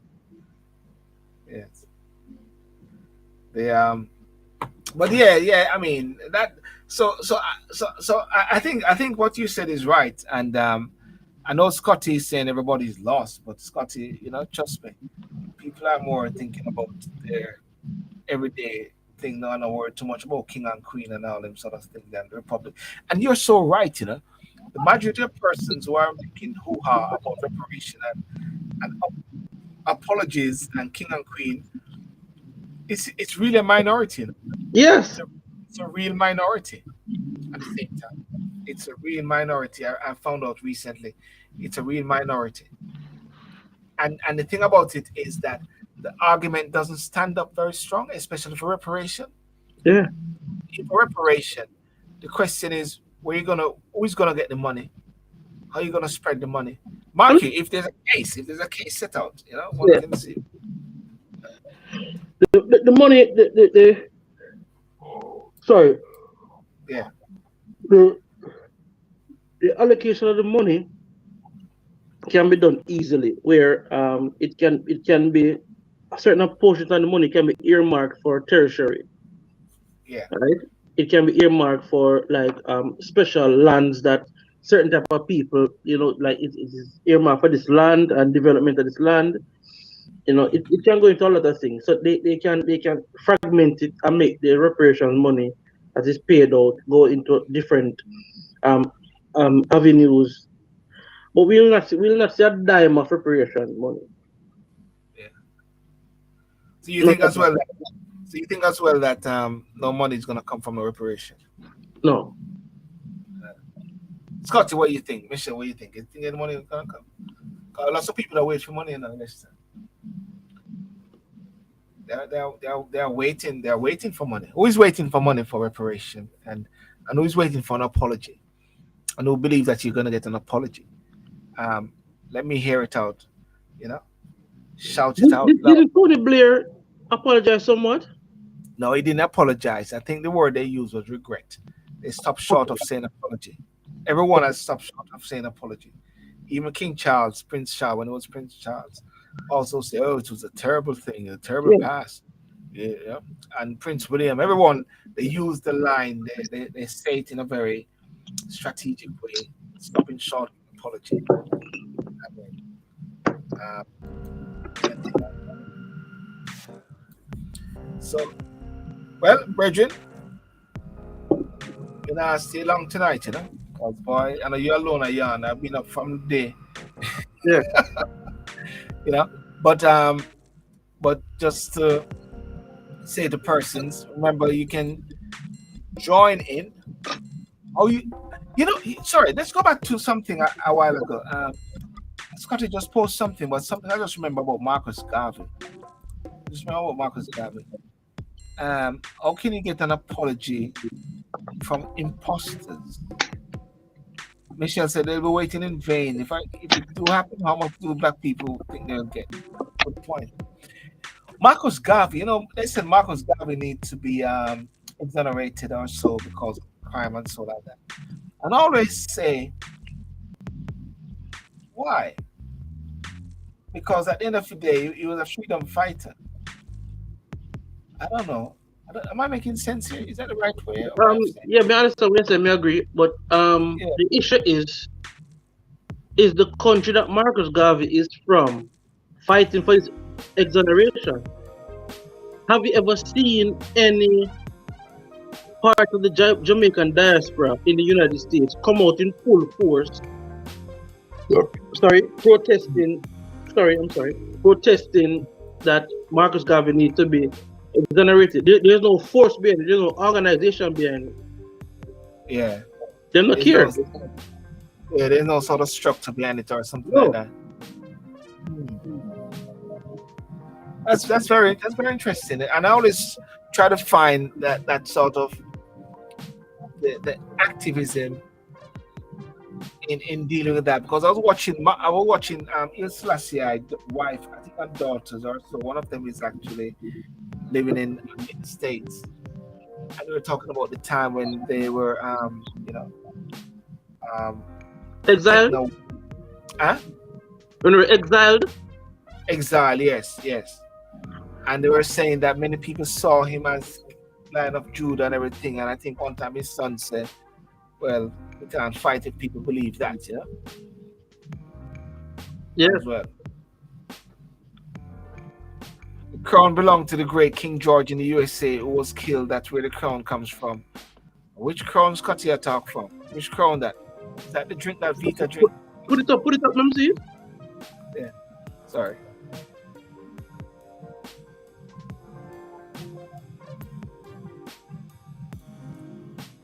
crown. Scotty, I say, because Scotty, which crown? Don't know which crown that is. maybe at the crown where Rita drink. Where Vita drink. Maybe this crown of Vita drinking. Yeah. It's the crown.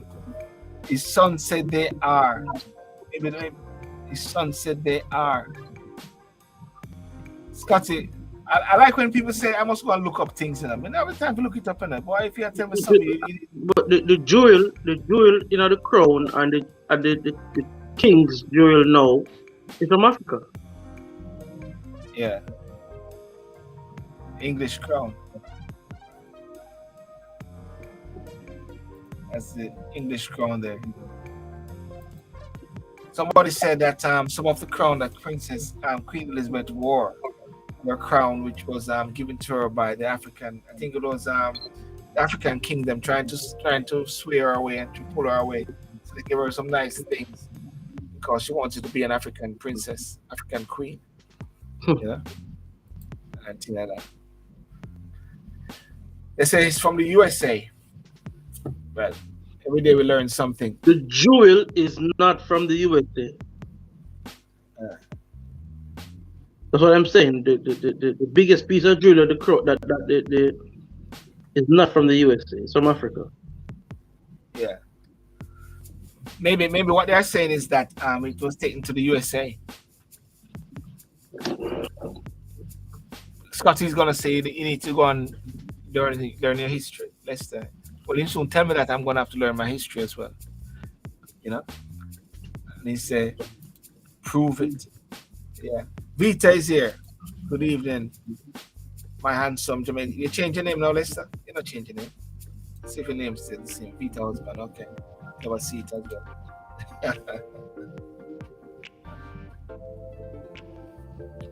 So yeah, so as I was saying, this Monday evening, do check out this virtual show, virtual session, which is going to be talking about the passport, virtual town hall, Zoom. There it is, 7:00 p.m. Talking about the access to Jamaica, UK, giving you information. And it's really, really good though, Sylbourne. It's really, really good. What's that? This that they're doing, the town hall and the applying for the passport and stuff like that. It's really, really good. A lot of people want their Jamaican passport. Yeah. And for those listening, hey Gary is here. Look, Gary coming in at the last minute to make sure you guys be with us. And the prices are here.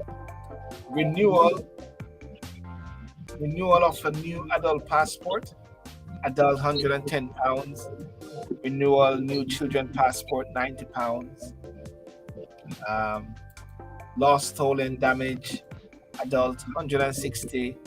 Lost, stolen, damaged children $110. Citizen by descent $120 if you want to get your children to get their citizenship. Citizenship by marriage $215.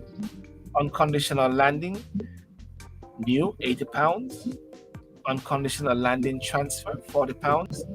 And your photo 15. Fees include delivery, courier service, all the way from Jamaica. Supposed to be about 25 days. 25 days. And interestingly, the same date of the event, let me see the same date, October the 6th to the 8th, you're going to also have Mr. Mark Golding in the UK as well. Somebody said earlier they're all coming to the UK because people live in Jamaica. Scott is selling fufu something. You know? Gary say, hey friends, sorry, could not join you guys. Hello, Rev. Vita Gale there saying, much green love. I've never seen green love. I now want to see red love, but I've never seen green love before. That's a new one, you know. Hello, Rev Michelle Scotty and audience. Well, guys, Lester and I, we kept the faith. Yeah. We followed suit, and we come to a closing moment where Lester will do the benediction for tomorrow. Gaza. That's all I'm have to say. Yeah. What's the status with Gaza? What's the situation with that now? It's in the Privy Council. It's at the Privy Council. It's before the Privy Council, yeah. So therefore, the Privy Council is needed still. Of course. Jamaican trust the Privy Council. So that's why I'm saying that we won't move away from the monarch anytime soon. Yeah. We won't move from the monarch anytime soon. No. Yeah.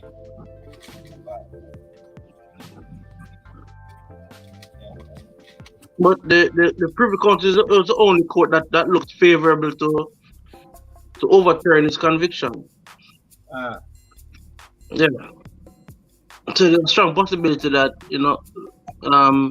Mr. Palmer, aka Adija, aka Adija Him, aka Gaza, will be free. And it will be lovely to see Rev playing some music and he has a Vibes Cartel dub plate. Well, Vibes Cartel is some gospel stuff, isn't it? I think. No, sir. No? Or is it I don't know, Scotty's championing? Where's UI? I haven't seen UIC around for a while still at the same time. But anyway, that's another. Is UIC coming to the UK and America? Yeah. Leicester. I don't know. I don't follow losing parties, sir. Yes. Vita said, Vita, keep your love, sis. Sylbourne is behind time. Vita, keep your love, sis. Sylbourne is behind time. Is that because of the green? Yeah. Well, Vita Gale put it on red now. She's gone red now. And then she dropped green now. She's trying to balance the books. And she's gone back to green now.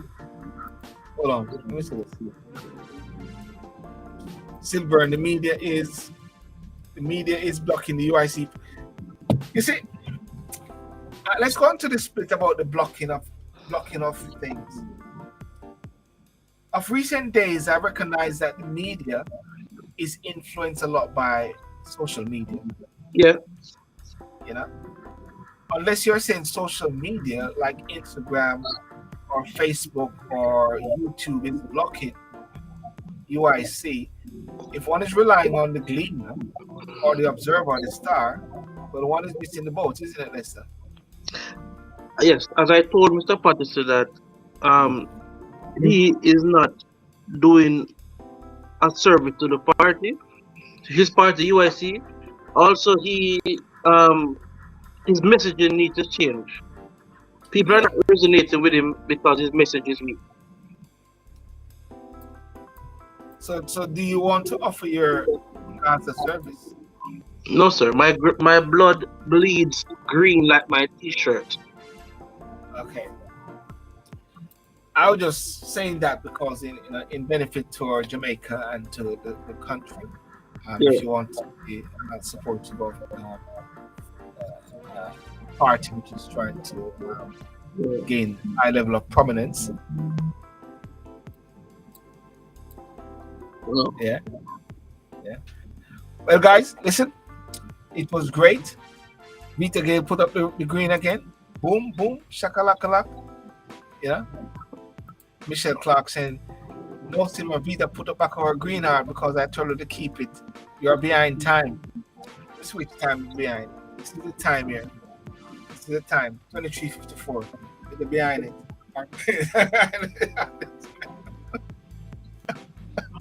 Well, it was always a pleasure.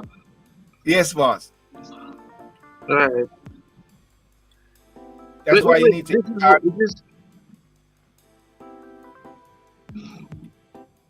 That's why you need to hit hard and hit hard good still.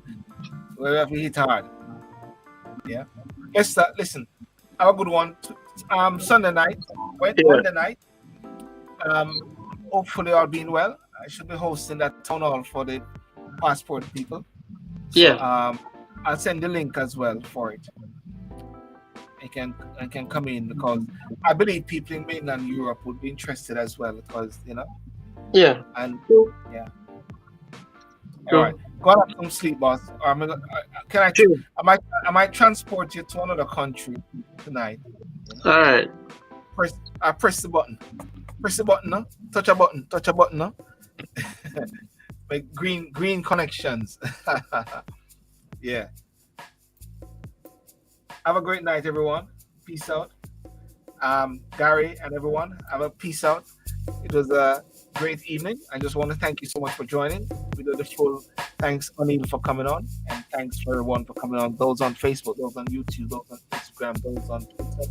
As we discuss various topics, and we'll be talking about more topics coming on. Tuesday night, I'll be having a young person on impromptu. I had a young guy the other day, Trevor Anderson, powerful young man, 17 years of age, talking about his business, which is dreams and kids and hats that he's providing and making. And I've got a list of maybe 6 other young people leading up for every Tuesday night. And Wednesday night, Thursday night, of course, you have In Review, Saturday night, Talking Sip, and of course, every other shows. And remember to tune into Gary, program where he gives some very inspirational word of God. Let's say word of God, the word of power. We talk about the blood of Jesus, talking about life, undiluted word where he hits it hard, and he's getting a great following. So tune in to Gary Graham, Gary K. Graham. The whole nation need to get saved. That's what he said. The whole nation need to get saved. The whole nation need to get saved at this time. Because what? As they say, whether we like it or not, Jesus is coming back. And I have no apologies in my pronouncement as well. And the world is a fickle world that we live in. And many people are looking for answers. Many people are looking for solutions. And I always say, where does your hope? Where does your hope? As a beautiful song says, my hope is built on nothing less. As they say, but Jesus Christ and all his righteousness. And of course, I guess this is a benediction tonight. And the words that I speak are words which I grew up on from Ocherius, my mother, my family, and the Mattis, and the church I grew up in, Church of God of Prophecy. So they always say the things that you grew up on, you never leave you. And, stay relevant as much as possible. So have a good night. May God bless you and keep you. And boom.